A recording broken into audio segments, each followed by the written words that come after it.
Welcome, Soundies, to our Sound for Video session. Today's the 23rd of February. Thanks for joining us. Today we have a question and answer session. Actually, a number of questions that were submitted in advance, and so I did a little bit of research, but I'm going to need some input from some of you as well. So looking forward to everybody's input here today. Let me go ahead and we'll just jump right into the questions here. I'm going to switch over to the keynote here. Give me just a second. There we go. First question from Sean F. What are your thoughts on digital microphones? They've been around since the mid-2000s. Do you think they'll become more favorable in the near future? Do you have any? What are you able to discern, or are you able to discern any audio differences between non-digital and digital? Do you know if Hollywood recordists rely on digital mics? Let me just switch back. So that's a great question, Sean. I do not own any digital microphones, and he clarified as well. He's not talking about USB microphones. He's talking about microphones with XLR outputs that output an AES digital signal. I don't have any. I have not used any. Interestingly, Schoeps has the Super CMIT 2U, I think it's called. It's a shotgun microphone. It's very much like their analog CMIT 5. And the difference is, though, it has an additional capsule, and it does some in-microphone processing to reduce ambient noise. But it also comes, I believe it also comes with a little box that you feed the signal from the microphone to the box, and then the box converts it back to analog. And I'm not sure, I'm not clear. I haven't used it. Maybe someone here in the audience knows, but I believe I don't know if you can get a digital signal directly from the microphone directly into your recorder if your recorder supports AES digital input. So that I'm not sure. So where digital is more prominent and where I have used it, and I do own something, is with wireless systems. So my Audio Limited A10 outputs AES digital audio. So what that means is, and I think the big benefit there is, with your lavalier microphone, it's an analog signal going into the transmitter. The transmitter converts the signal to digital, sends it as a digital signal. At the receiver, it then receives the digital signal, and you have an option. You can either convert it back to analog and output it as analog, or you can just pass through the digital signal into your recorder if your recorder supports it. And typically for my location sound jobs, I'm using a Sound Devices 888 or 633, and they both support 2 channels of AES digital input on the first XLR input port. And then actually the 888 can support more via the little proprietary port on top. So that's where I see, Sean, the biggest kind of use of AES digital in the production sound world. So I believe there probably are some other boom mics that are more traditional pencil condensers or small diaphragm condensers that have digital output, but I have not encountered them and I have not used them directly. So good question though. All right, switching back over. Next question, maybe a silly question. Why are voices recorded in mono? Everything from a podcast to movies seems to have mono audio for the voice. Why? Oftentimes when a politician is speaking, there are 2 identical mics on the podium. I don't think it's for stereo, so why have 2? Redundancy? Sometimes I see various people wearing dual lav mics, and yet the voice is still mono. Why? So I think when you're going to see the dual lavalier microphones, usually that is for redundancy. That's usually going to be on news anchors and things of that nature. So, and also when you see a politician speaking at, they'll often have multiple microphones. Now that can be a variety of things. That might be, in some cases it may be for redundancy. In some cases it actually, sometimes you see the whole cluster of microphones up on a podium. And those are usually press microphones, so the different press get permission to put their microphones up there as well, so they can get a clean feed of the audio. So that's generally what you're seeing there. But let's go back to talking about narrative film. In that case, yes, we typically do record dialogue in mono, and then I think the main reason for that is that stereo recording of dialogue will generally pick up more ambiance. Every once in a while you want to do that. But generally what they want to do in narrative film is they want a really, really clean recording of the dialogue, clean as possible, and then they will use that And if they need to pan it around using 5.1 or Atmos or whatever, they can make it an object and move it around and put it wherever they need to. But generally, it's going to be in the center front speaker for dialogue, usually, not always, but usually. And because they have that freedom, they can move that and put it wherever they want. So if they have a clean dialogue recording, they don't have to worry about the ambiance if they do choose to move it around. So that's one thing. Also, if there's some things in the ambiance they don't want, it's better to have a clean recording of the dialogue that way. So really, a lot of what happens in terms of the spatial effects, the stereo, the surround, or the Atmos effects, a lot of that work is done in post. A lot of the recordings are still mono. Now, there are ambiances that are sometimes stereo or even ambisonic, so multiple microphones. But generally, I think the post team is going to want a clean recording of the dialogue, so they have the freedom to kind of clean it up if they need to, sculpt the sound a little bit without affecting the ambiance, and then put it where they want to in the mix. So sounds like I'm a little off mic. Sorry, Mike. Thanks for the tip. All right, so those are some of the thoughts that I have on that. So John, thanks very much for those questions. Hopefully that gets at what you were looking for there. All right, next up we have a question from Claudio.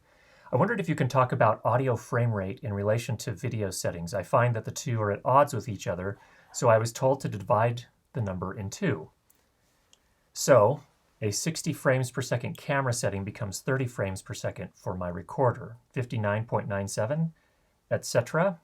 Is this accurate? Why isn't there any semblance of commonality in these settings? Is there a web resource or a chart that describes this issue? That is a good question. So let's go over, first of all, let me bring in my screen here that you can see what we're looking at here. All right, here I have pulled up the SMPTE website. So SMPTE is the body that defines a number of different standards when it comes to television and film and things of that nature. SMPTE are the ones that defined the timecode standard that most of the products that we use, the audio recorders and the cameras, use. And it just was a way to standardize the way that cameras count hours, minutes, seconds, and frames. And you generally, first of all, let me say this, timecode, so when you set the frame rate on your audio recorder, that's a timecode setting. You're telling the audio recorder how to count timecode, just so that we're all on the same page there. And then if I come over here to the SMPTE website, there are definitely some things you can, if you go to the search here, that you could pull up. And you can pull up a variety of different things. So go ahead and accept that. They've been having various summits here, for example. Here's a quarterly update on and a dive into the replacement for timecode. So currently, as we talk, SMPTE is working on updating the timecode spec. They also have, they had a summit here. This looks like it was back in 2015. There's a time label. But anyway, you can do a search here and you can find a variety of different things. You can talk or look at the different standards here. So let's see if we can find a document. I'm not going to slow everyone down here. I didn't have a chance to pull it up myself, but you'll find the SMPTE timecode document there. Of course, there are other resources here. Over on Wikipedia, they have a piece on longitudinal timecode, which actually just directs you over to linear timecode and gives you an in-depth description. But let's just take a step back from that, and let me just show you something here. So I have MixPre 3 here, and if I come into the menus, and I come over into the timecode menu, this is where I set my frame rate. And all this is doing, again, once you set this here, it's telling the MixPre on its timecode clock how to count. So obviously the hours, minutes, and seconds are easy enough. That never changes, but what does change is the frame rate and how many frames they count before they count up to the next second. So here, for example, you're just dividing the seconds up into a variety of different things. And so we have the pretty common ones here, 2398, 24, 25 is very common in Europe, 2997 is a common TV video standard. We have drop frame, and I'm not going to get into those, but you can definitely find information about those on the online pages that we talked about here. 30 is a very common one, and then we have 30 drop frames. So the question is, why does it not go above 30? Well, the answer to that is that the original timecode spec never defined beyond 30 because we generally weren't creating content beyond 30. I suspect, I don't know for sure, but I suspect that the new specs they're working on will probably address that. And so we'll probably have that. So in the meantime, the question is, well, what do you do? And I assume you're asking, because you made reference to dividing in half, if you're working on a production where they're shooting something at greater than 30 frames per second, then yeah, you divide it in half. So for example, if they're shooting at 59.9, is it 98, 97? I can't remember. You divide that in half. So you're going to go to 29.97. So that's how now that's going to get you in the ballpark. It's not going to be a perfect sync because the camera will have more time code values per each second than your audio recorder will. You'll have 29.97, but the camera will have up to 59.97. So it'll get you in the ballpark and it'll make it relatively easy to sync. You may have to slide things a little bit to get them perfectly in sync, but it will get you generally there. So I think that's what you were asking, Claudio. I hope that's helpful for you. SMPTE is your source for, the ultimate source for information on how timecode works. And perhaps, again, I'll have to dive into it at some point, but to see, I sound a little boxy at the moment. We're going to take it. So I hope that answers your question, Claudio. We're going to do some work here to see what's going on with the sound. Sounding boxy, I hear. I'm going to take the headphones out of the camera. Actually, let's just check one thing here. Okay, so oh, I know why. It's the wrong microphone. How does this sound, people? Is that better? Hit me in the chat there if that sounds any better. We were using the computer microphone. Somehow my streaming app changed over to the computer microphone. So yes, that's why we were sounding boxy. Hopefully this is a lot better.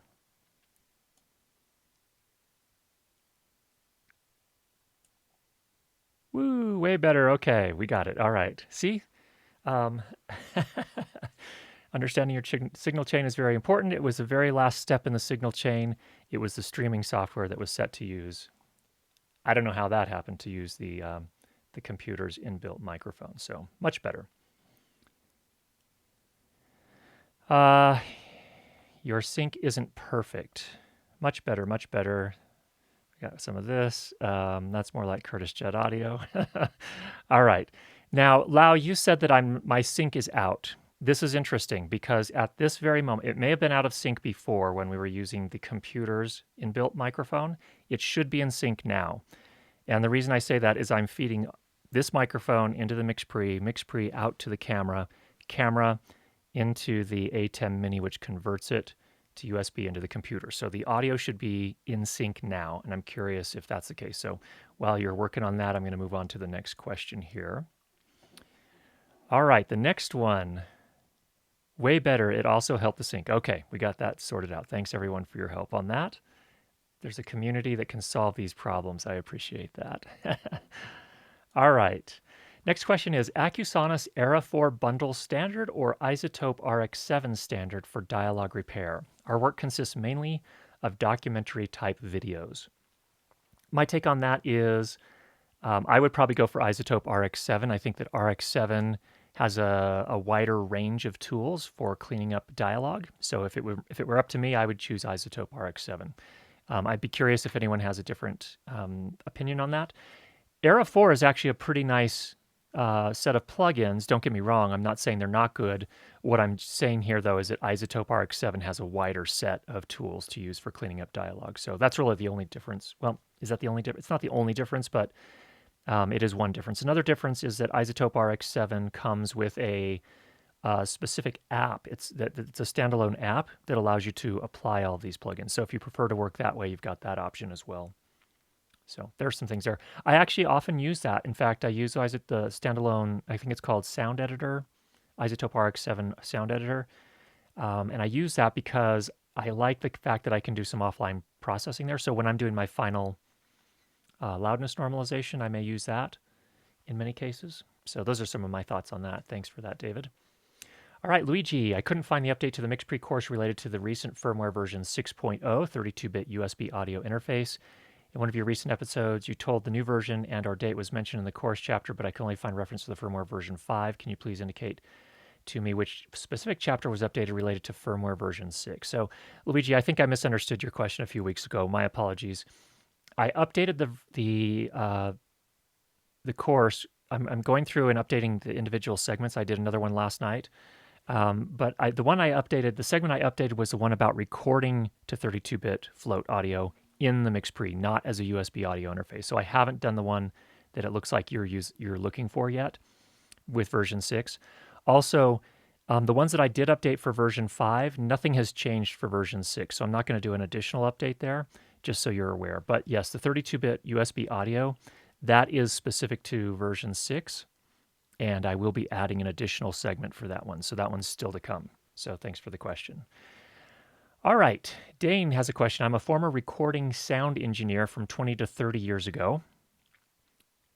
I am interested in working with audio again now that I'm retired. Do you work in the Denver area? That's the first question. No, I don't work in the Denver area. I'm actually over, I live near Park City, Utah, and most of my work is down in the Salt Lake area. I would like to get your advice, input, views on jumping into the audio for video business. It may not be sustainable, but would like to hear your thoughts. On topic, I am interested in the type of mics you use, specifically indoor boom mics. I'm an old fan of the AKG C12s, Neumann KM84s, but one would have to find them used due to cost. Do these types of mics work well for voice as well? I used them for drum overheads back in the day. And the answer to that is yeah, certainly they can. And in fact, here's an interesting thing. I actually find that in some cases, a cardioid works a little bit better than a super or a hyper indoors. Let me just switch back here real quick. And they're not bad choices though. So a lot of times, production sound mixers will choose a super cardioid polar pattern microphone, usually a small diaphragm condenser like the AKGs and the Neumanns when they're booming indoors. So my primary mic that I use is the Sennheiser MKH 8050 indoors. And then, if it looks like you're specifically looking for indoor. So one of my favorites for a long time prior to getting the Sennheiser was the Audio-Technica AT4053B. I still think that's a great microphone. And that's actually a hypercardioid. So that one's a little bit more directional. But yes, certainly the AKG and the Neumann KM84s would be great choices as well. So yeah, definitely valid choices. And I'd be curious to see if anyone else has other opinions on it. There are lots and lots of choices out there. I also have a Schoeps CMC 641, so I use that sometimes as well. So that's a very popular choice as well. The reason for that is that the Schoeps tends to be very, relative to other microphones, it's very, the frequency response is actually quite linear across the frequency spectrum.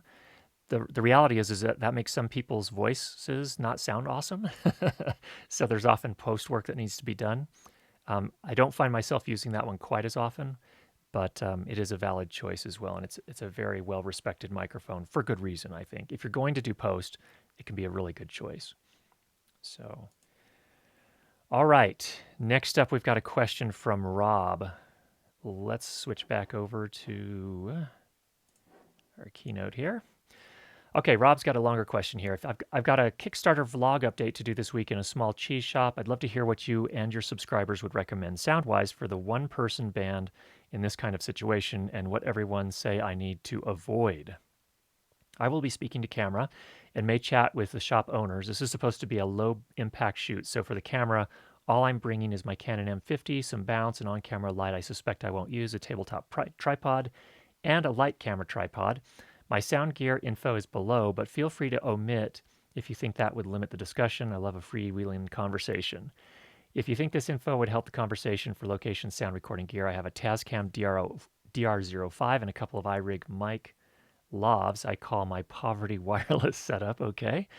And then also a Tascam DR60D Mark II and a couple of Samson CO2 condenser mics I use mostly in studio, and an iRig microphone interface I use with Sony ECM NV1 short shotgun mic I attach it all directly to the camera. All right. I don't know what a cheese shop, what the acoustical properties of that particular cheese shop are, but I am going to guess, if possible, what I would do is I would use lavs and the Samson CO2s if you could. And put the Samsons, of course, up on a stand of some sort. But if you can't do that, then it looks like you're going to have to go with lavs. And I think that can be a fine choice. When you're in a really reverberant space, sometimes a lav works nicely and it turns in basically, even though it has an omnidirectional polar pattern, it turns into a directional mic because it's worn on the person.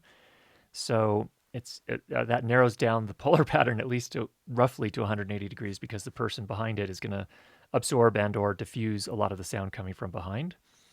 So there's some thoughts there. But I would, if you can, I always prefer to choose to use both and then choose in post, which is going to work best. But those are my thoughts. I'm curious if anyone else has other thoughts to in regards to that. Actually, the ECM NV1 might work as well. So in terms of booms, I guess that's a toss up. I'd probably go with the Samsons indoors like that. But if there's something about the Sony ECM NV1 I don't know that you prefer over the Samsons, that may be a fine choice as well. All right, next up is a question from Rod. What shotgun mic would you choose in the sub $1,000 price range if you were just starting out? I'm going to actually turn this over to the audience here. You guys help me out with that one. There are a ton of different choices there in the sub $1,000 range for a shotgun microphone if you're just starting out. I would say that if you get, if you invest if you're going to invest more than like $300 or $350, I think there's some good choices there that are going to last you a good long time, perhaps a career. So the first microphones that come to my mind would be the Rode NTG3 or the Rode NTG5. And the reason I say those two, the NTG3 is a very, very popular mic. Most of the owner-operator camera guys that I know own an NTG3. And they use that as either a scratch mic audio on their camera, or if they're doing sit-down interviews, they'll boom the NTG3 over the talent. And they get some good options there. I assume that Rob asks a good question here in the chat. Shotgun mic for primarily indoor or outdoor recording? So that can be a factor as well that's worth considering. But I think the NTG3 is a really good choice. The NTG5 sounds a little different. The NTG5 to my ear sounds more natural, so it doesn't have that low end bass boost that the NTG3 has. But a lot of people like the NTG3 sound, so especially camera guys seem to.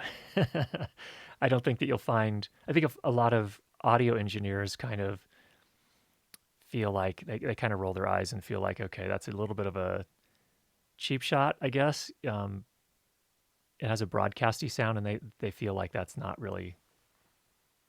It's just a vibe I've seen from some audio engineers that they don't take it seriously. They feel like it's cheap, and it sounds like an FM radio announcer. So, there's one interview I heard quite some time ago. It was very interesting. It was the guy that does the engineering for the NPR news pieces, and he was talking about their studio setup, and they actually use Neumann, the U87 AIs, and they actually have them fairly far away. They're usually like, it sounded like they were somewhere around the 2 feet away kind of range. So they were very sensitive to that idea of not getting proximity effect and not having that bass boost. They want it to sound much more natural and clean. So that's actually what they do. So that's one thought that comes to my mind. NTG3, if you are okay with that kind of broadcasty, rich low end sound. NTG5, if you're looking for something that sounds a little bit more natural, but is still a very good microphone. It's also those two are RF bias microphones, which tend to be really, really robust in lots of situations. They hold up well over time. You can use them in super humid environments, and they stand up a little bit better than typical condenser microphones. So those are some thoughts I have there. And then looks like we have some other thoughts down below in the chat here. Somebody suggested the NTG4.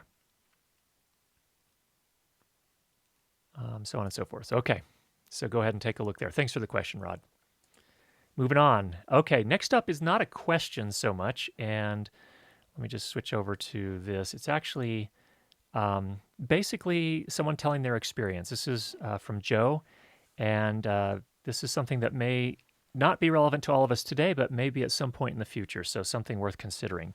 Not a question, but I would like to share my experience as an older hearing impaired sound enthusiast that normally wears hearing aids all day. I've tried using Bluetooth direct to my hearing aids from a computer when editing audio. I love using Bluetooth direct from my phone to my hearing aids. That works fine and is very convenient. However, when editing, monitoring production audio, I use some good wired over-ear headphones. The Sony 7506 work for me, so that the hearing aids are enclosed by the earmuffs, and so my hearing aid correction is applied to the headphone output before the sound reaches my ear. Earbuds won't work for hearing aid users, and even normal desktop monitors are hard for me to use, probably because of my severe high frequency impairment.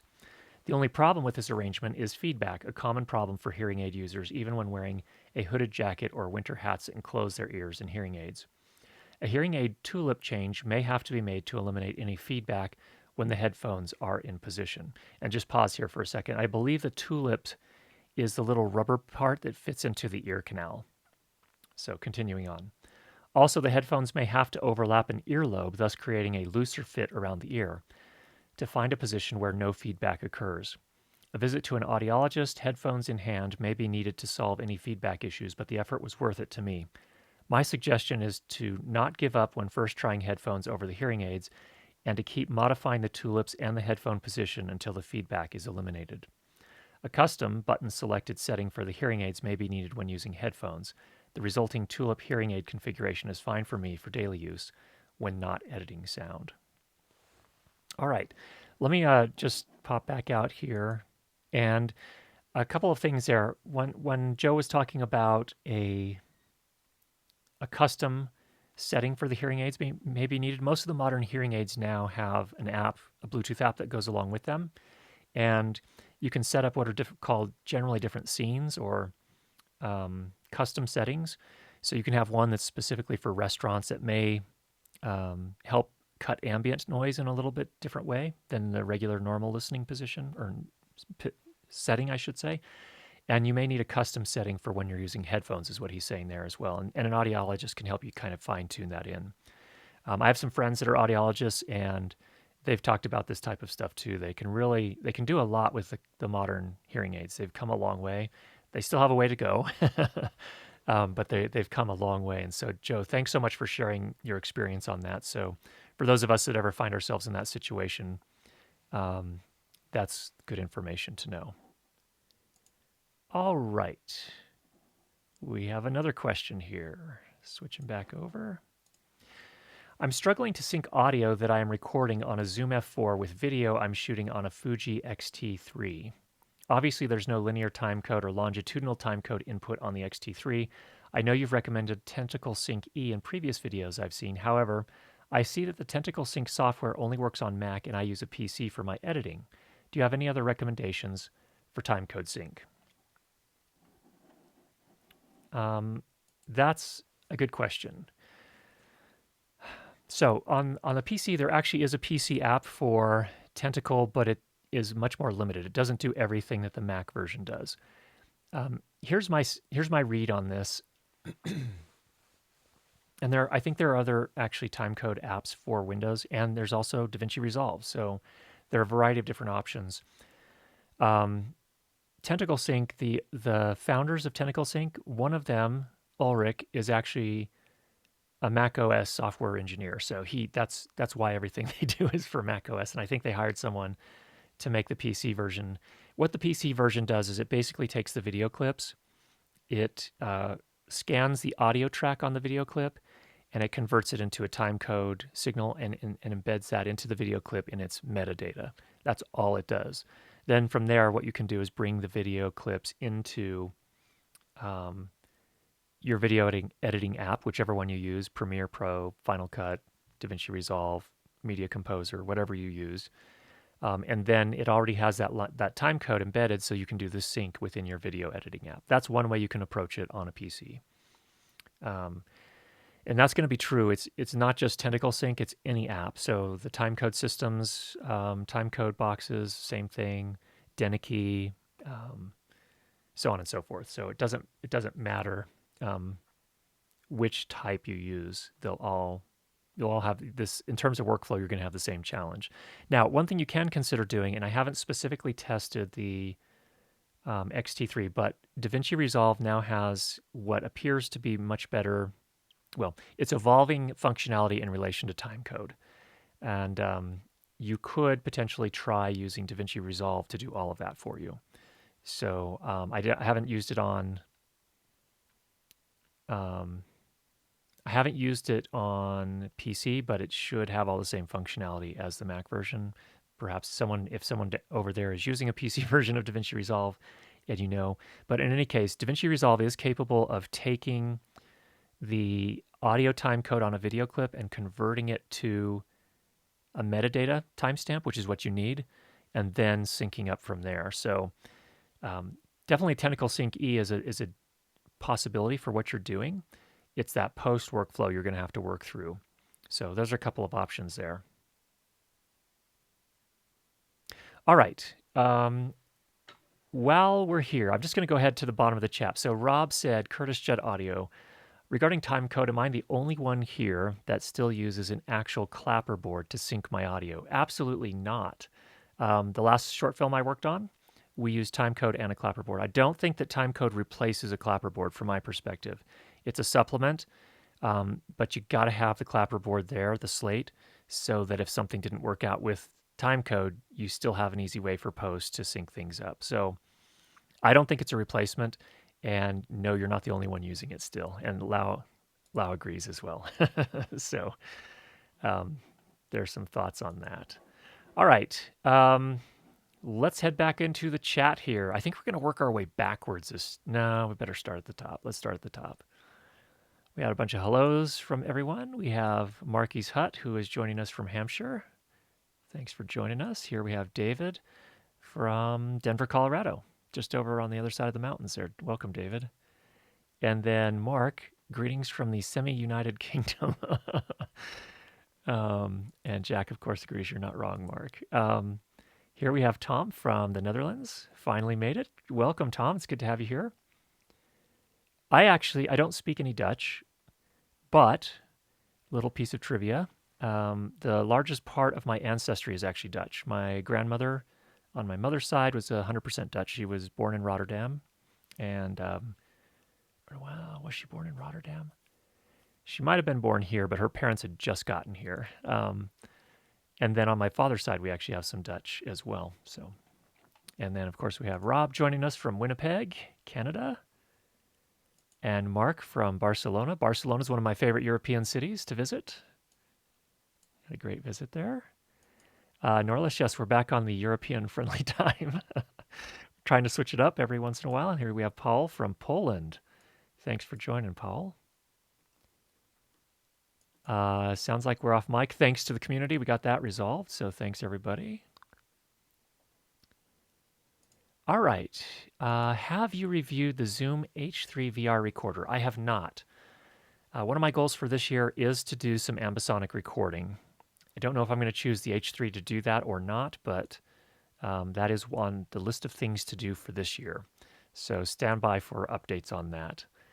All right. We got the question. Okay, Tom, I was reading something on the Tentacle website that was talking about that. It seems Tentacle Studio will be able to work with it.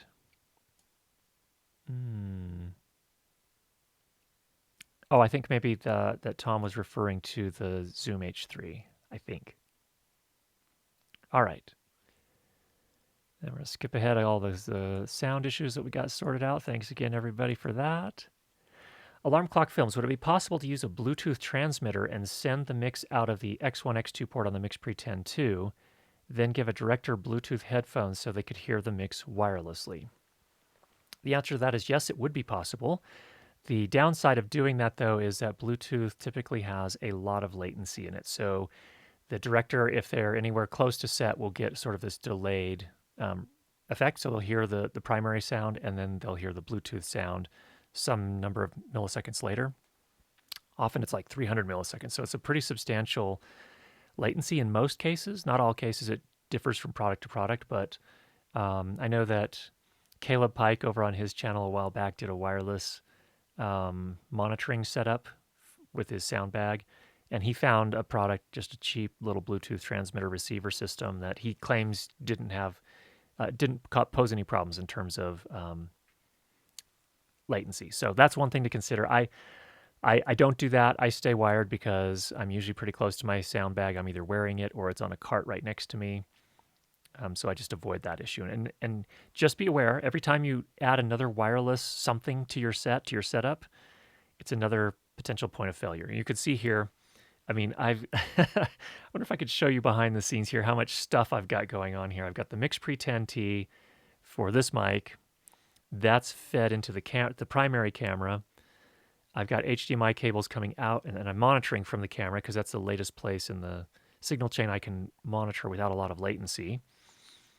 I've got the ATEM Mini here. I've got battery power for some of them and AC mains power for some of the others. And there's a lot going on here. And you can see I messed up my audio again today. And thanks to you guys, we got that sorted. But just keep in mind that when you do additional stuff on set, you add complication or you add complexity to your signal chain, and there's risk that comes along with that, though. So just keep that in mind. Where do you get questions? I get them right here. So if you'd like to pose any questions, go ahead and drop them in the chat here. Powell, do you think sound being recorded with MixPre devices would mix well with sound recorded with Zoom's F series? Like if you need to have more inputs than 8 and feed mix of one into another's input, I think that could work fine. In the sound comparisons that I did of the two, the Zoom F8 and the MixPre 6 is back when I did it, and the preamp design hasn't changed on them since then. The difference was very small. You could hear it in headphones. There's just a little bit more bass response in the MixPre preamps, but I think you could potentially do that if you needed to without any major issues. I would say that's my own opinion, but yeah, I think that's definitely a valid thing. Trevor asks, what's the most economical IFB solution for a starter kit? Comtechs look like a $1,000 investment, too expensive for me. I don't remember my Comtech being quite that expensive, but maybe it was. Maybe once we add it all up, it was. We do have an older sound for video session, so if you go back to the Curtis Judd audio channel afterwards here and do a search for Sennheiser G3 camera hop, we actually talked about it in the context of sending audio to a camera, but you could use it. I've heard of people using that as well for headphones, so like a Comtech or an IFB solution. So it's kind of the poor man's approach, but it's less expensive, and that's good. You don't have volume control that's quite as easy to work with as you would with a Comtech, but that is a potential option there, so something to consider. Back to the question of which boom mic do you recommend? It looks like David suggested the NTG4 Plus. Excellent. I sometimes wonder. So I do have an NTG4 Plus. I got it right as it was released, and it can be an okay mic when you're using it in close, where you get the proximity effect. So it sounds more balanced to me at that point. But using it in a normal booming position, on my copy, and I wonder if my copy may be a little bit off, so take this all with a grain of salt, but mine sounds kind of thin and a little bit mid-range focused to the point where the mid-range is a little bit, starts to distort, at least on my particular voice. So that's what I found with the NTG4. So everyone has a different experience with it, and it could be that I just got a bad copy. I don't know, but those are my thoughts on the NTG4. Klaus, earlier you recommended Rick Veer's book, The Location Sound Bible, which is awesome, but what else can you recommend? Podcasts, books, etc. Yes, I can recommend some podcasts, in fact. There are some podcasts I love in relation to location sound.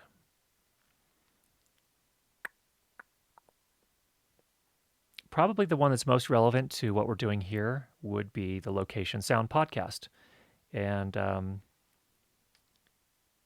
that's hosted by Michael the Sound Guy. I've actually been on that podcast once, but he interviews a whole bunch of location sound mixers and production sound mixers, and some really great information there. So definitely if you want to get a kind of a behind the scenes look at location and production sound, that is a great one to look at. There's a Learn Light and Sound podcast. I don't know if many of you knew that, but I've been working just yesterday. I was working on getting the Learn Light and Sound podcast listed in more directories. It's currently in the Apple directory and then a lot of the other directories. Having trouble getting into the Google Play directory. I don't know why, but we're still working through that. So that's one to consider. This one is not so much, Tone Benders. The Tone Benders podcast is really good as well. They tend to focus a little bit more on post sound and sound design, but also very, very interesting, fascinating people that they bring on to interview on that particular podcast as well.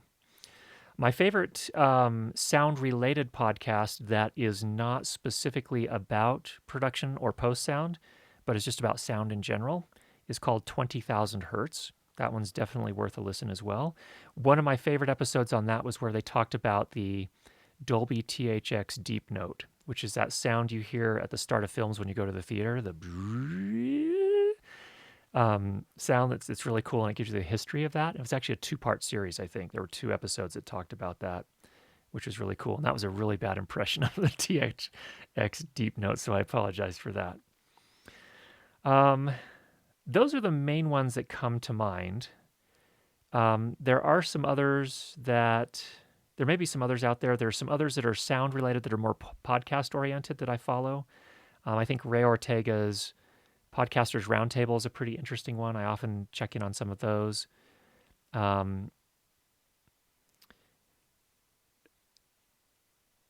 If you're just generally interested in microphones and you like my friend Bandrew has one called the Bandrew Says Podcast. He also has a Podcastage YouTube channel. It's a little more goofy, just reflecting his personality, which is fun. Some people find it distasteful. That's fine. I'm not trying to sell it. I'm just saying he has a lot of good information and he knows what he's talking about, and he does a good job on those. Ray Ortega also has the Podcasters Studio in addition to the Podcasters Roundtable. The Podcasters Roundtable, I don't know if that's actually in just audio podcast form as well. I've always just seen it on YouTube. But he also has the Podcasters Studio, though he hasn't been posting to that quite as much recently. But again, a lot of good information there as well relating to recording sound. So those are some thoughts there. In terms of books, there is one I need. Let me just see if I can pull this one up here. I haven't read this one yet, but it's in my to-read list. And this was actually recommended to me by Andrew Jones, who is the guy over at Deity. And let me see if I can find it. Nope, not there. It's in one of my wish lists, I think. Don't have the budget for it at the moment, but we will add it at some point. It's actually less about budget, more about time. Here I'm at the B&H website, and I thought I had it in my... Yeah, here it's a Focal Press book. It's called Location Audio Simplified, Capturing Your Audio and Your Audience. What's interesting about this book is evidently it's written from the perspective of a camera operator, and that's why Andrew liked it, because for those of us that know how to operate cameras, they're really kind of approaching it from that standpoint. So there are evidently a lot of good information in that as well. So that's one worth checking out as well. All right, moving on. Good questions, Klaus. Thanks for that.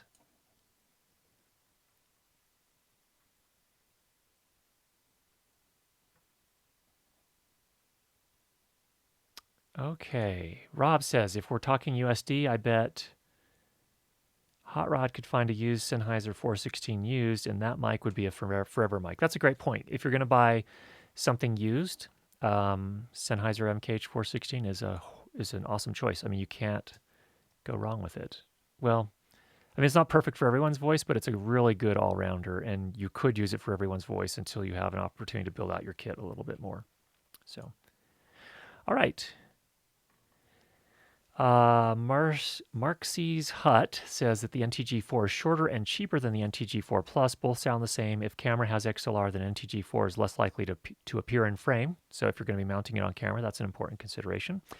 NTG4 is also cheaper due to the lack of the onboard rechargeable battery. It also doesn't have the kind of the long-term challenge of what do you do when that battery dies. So probably what you do is you just use phantom power from the device you're feeding it to.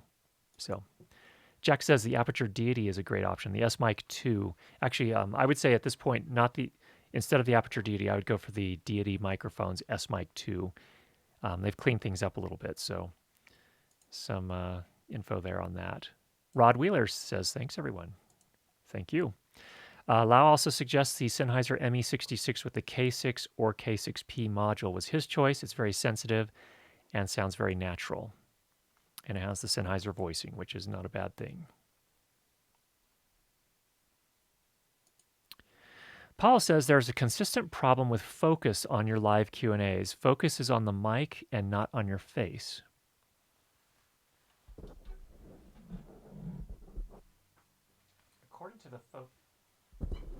According to the focus peaking,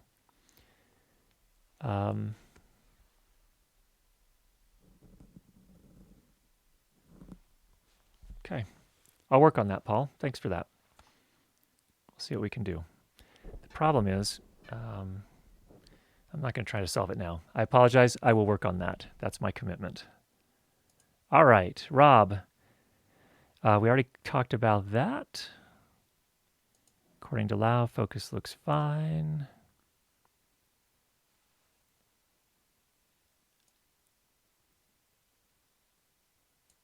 Also, yes, here's a good point that Rob brings up. The clapperboard also has info in the clip that becomes the clip thumbnail. So that's really awesome in post. Agreed. That makes it easier to find the clip you're looking for. Paul asks if we're going to review the NT-SF1, please. I haven't made a decision on which of the sound field mics we'll look at. I don't know that we're going to have budget to look at all of them. Or the two main ones that I'm looking at are either the NT-SF1 or the Sennheiser Ambio. So we'll see which. Probably one of those will be the one I look at here. But Marcellus also says, H3VR is perfect for out-of-pocket Ambio recordings. I carry it with me everywhere. Noise floor leaves a bit to be desired, though, but the audio is definitely usable. Okay, cool. Mark C's Hut gives a +1 for the NT-SF1. Rob, I copied Caleb's wireless solution, and the delay was perfectly manageable. I still use wired when possible. Okay, good. Good to get your input on that, Rob. Thanks for that. NT-SF1 is awesome if you have the time to set up a mixer and gain stage. So the workflow sounds like a little bit more involved there. Jack asks, do you think 32-bit float recording, amazing as it is actually a bad thing as it doesn't promote monitoring for a solid level if you're pro, semi-pro sound recordist mixer? Jack, that's a very good question. I think that I fear that some people will get lazy with it, and so I don't think it's a bad thing. I think it's good to have that option. But what I do think is that some people will have a tendency to get lazy with it and just not care and still create problems. It's still not perfect. If you don't gain up at all and you have to pull things way up in post, you're not going to get the same. And that's on the mix pre, at least. On the mix pre, when you go to 32-bit float recording, here if I go to recording, and if I switch to 32-bit float, okay, so it's got to restart. On the mix pre, I can actually still set the gain. So on the Zoom F6, it's different. You don't get to set the gain when you're in 32-bit float mode. But what I have found is that if you don't set the gain, for example, if you leave the gain way down, let's just say you come in here and your gain is set to 6 dB, and you record and you're not paying any attention and you're not getting anything on the meters, you can pull that up in post, sure. But the reality is that it's going to sound different than if you did properly gain.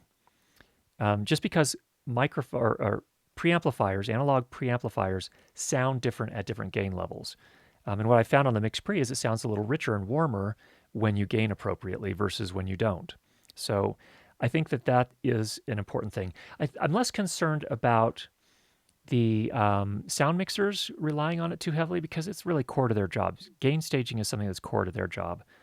And I think the intelligent ones that pay attention are going to find that, yeah, it's stupid to just leave the gain all the way down. It doesn't make sense if you have that option. So I'm not as worried about them, but I am more worried about the camera people who are going to find themselves disappointed after spending $650 on a Mix Pre 3.2, not messing with the gain because they think that they don't have to, and then finding in post, well, it's not so simple after all, and it's not that straightforward, and it doesn't solve every single problem.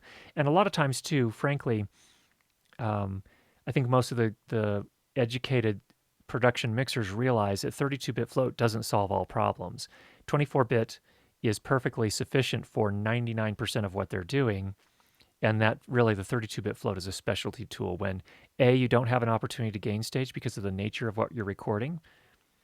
A airplane flyby, and they're only going to fly by once, for example, where you're going to do your best at gaining, but you might miss, and that's where 32-bit float can help. I think Paul Isaacs cited the case of recording raindrops, and then suddenly there's a lightning a lightning strike, so you get the thunder sound. You can't really, it's really hard to manage those kind of situations, and that's where I think there's going to be the most value, personally. I do think there's value in it for videographers that are solo operators, like I do 90% of the time for myself on my corporate work.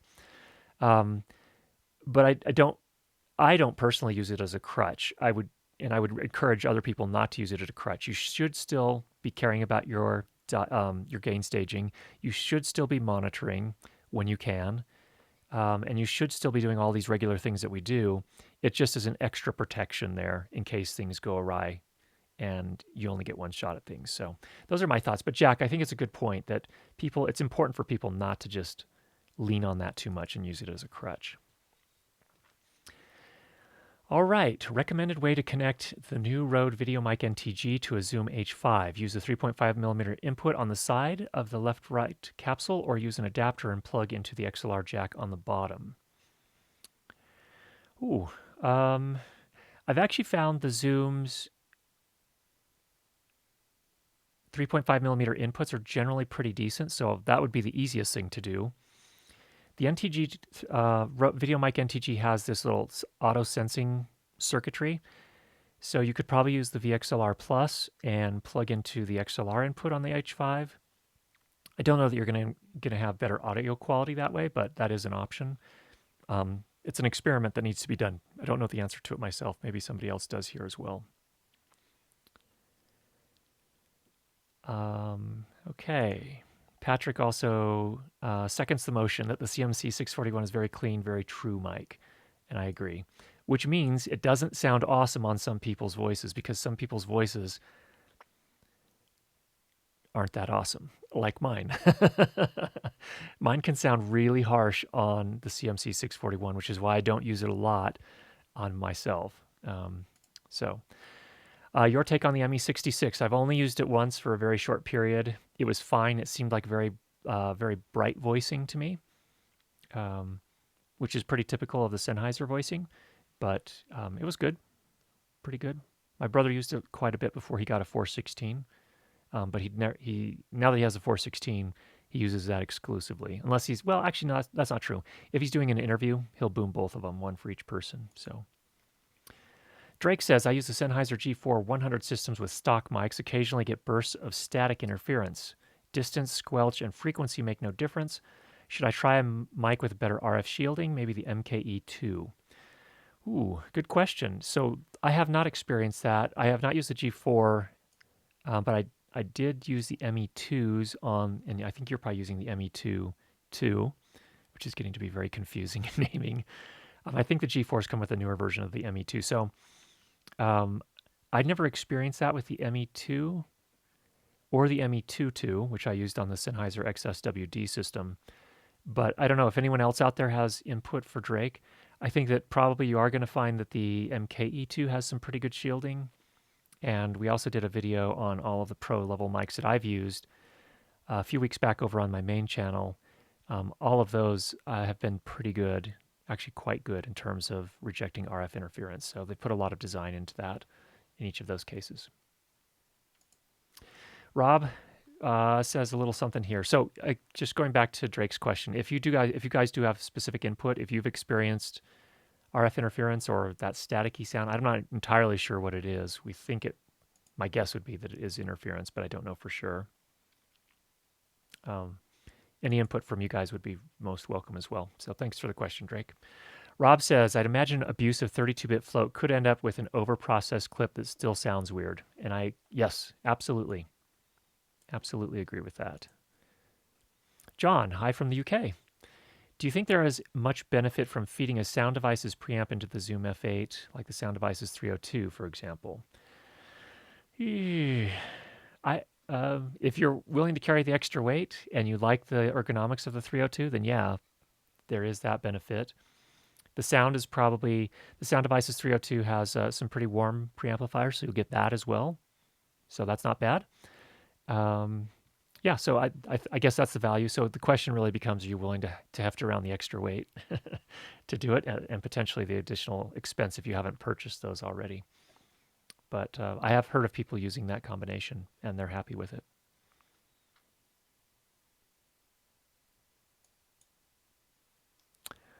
Steve, can you finish describing the signal path from out of the HDMI mini to your actual stream? Okay, so here's the whole signal path. I have the Shure SM7B in terms of audio. We'll start with audio.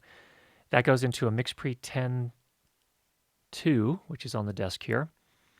The 3.5 millimeter X1, X2 out, or is it X3, X4? I don't remember what it's called. I think it's X3, X4 on this. Out the 3.5 millimeter stereo output with a 3.5 millimeter TRS cable goes into the Panasonic GH5, which is his main camera here. The HDMI comes out of that camera into the Blackmagic Design ATEM Mini, and it's also carrying the audio information. Then the ATEM Mini goes via USB to my computer here. It's a Mac, which is running Ecamm Live, which is a live streaming application that then sends it to YouTube. In terms of the reason that the signal chain came up today, of course, is because my botch up earlier with the audio. It was the apps. The app has a drop down here to say which audio stream you want to use, and it was set to the computer's microphone as opposed to the Blackmagic Design ATEM Mini's audio stream. So that's what the problem was there. In terms of the cameras, we also have the main camera is fed via HDMI to the ATEM Mini. The secondary camera, which is this overhead one right here, is also sent via HDMI to the ATEM Mini. And then the ATEM Mini goes via USB-C directly into the computer. In addition to that, there's an HDMI output on the ATEM Mini, and that goes to a little monitor I have down below the main camera here that I can just check on. That's what I use for focus. And I actually see what Paul is talking about. It's the front of my glasses that are in focus, but not my eyeballs. So, Paul, I think you're right. I think I need to work on that a little bit, so we'll do that. So, Steve, I hope that answers your question there. All right. Marcellus, talking a little bit more about VR audio. If you have time to set it up, I would go for external mics for Ambio every time. I recorded my room tone with the H3VR and import for my 5.1 mixes. Okay. Looks like we have an enthusiast on the VR front. That's cool. Anyone interested in sound and hearing should read R. Murray Schafer, The Soundscape, Our Sonic Environment, and the Tuning of the World. Thanks for that, Thor. I think that is one I'm going to need to note down here and take a look at. The Soundscape, Our Sonic Environment. Okay. All right, not to spark any brand wars, but do you have any thoughts on Alex Knickerbocker's comments about the Zoom H series preamp's noisiness? I'm not sure what his comments are on that. I assume he's just basically saying they're noisy. I concur. They're relative, and it's all relative. That's the thing. It's all relative. So they're noisy relative to a Zoom F series or a Sound Devices MixPre series or a Sound Devices or a Zaxcom or any of the other pro level recorders out there. So that's no surprise. I wouldn't see that as a brand war, but they are noisy, and frankly, they're about the same as the Tascam DR60D. So the kind of the consumer, prosumer level audio recorders out there. So I don't disagree with that at all.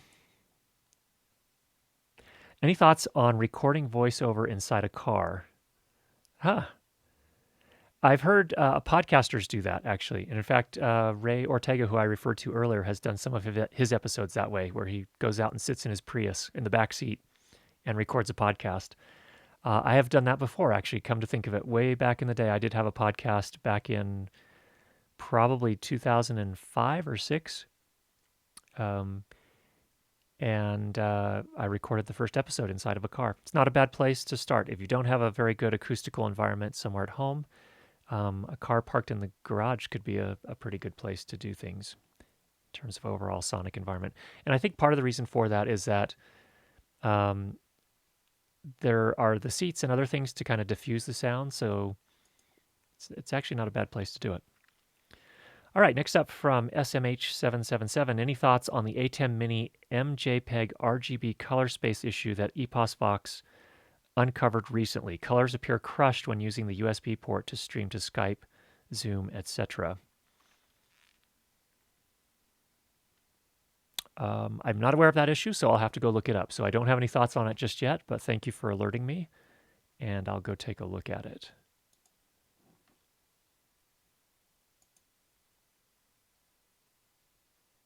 Jack, good point. So we're talking about using 32-bit float and not gain staging. Additionally, it doesn't look good to employers if you're being a little too careless with gain staging. I would agree. And Patrick agrees as well.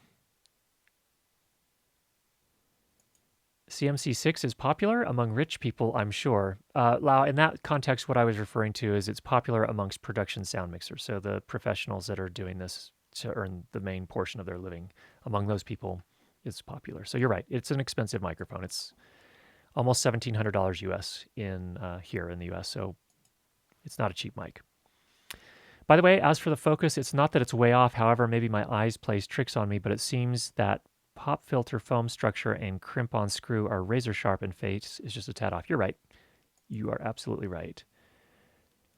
Patrick has not experienced static with the the Sennheiser G4s. So, and same with Blue Dun. It could be that you're experiencing an issue with the connector on the microphone, the 3.5 millimeter. There may be something a little loose in there as well, so that might be worth checking out. Alexander wants to share some discovered huge drawback of the NTG5 design. It's unable to repair. There's no way to open it. Even in service manual, it's marked as not repairable. Interesting. Good to know. It does fortunately have a 10-year warranty, though, so if they can't repair it, then perhaps they can give you a new one. And in fact, most of the people I've talked to that have had issues with Rode gear have said that that if it's within the warranty period, Rode basically just replaces it. Not the most efficient thing to do in terms of e-waste, but at least they stand behind their products. So that good information. Thanks for that. Slav Guns, welcome. Just want to say hello. We'll be listening as I work on the car. All right, good luck on the car. Well, thanks everybody for joining today. That brings us to the end of our time here. I hope this was helpful for you. Thanks everyone for your questions and especially for your comments. So those that you have given input here on various things. As a community, hopefully we're all getting a little bit better every week. So get out there and make some great sound, and we'll talk to you all again soon. Take care.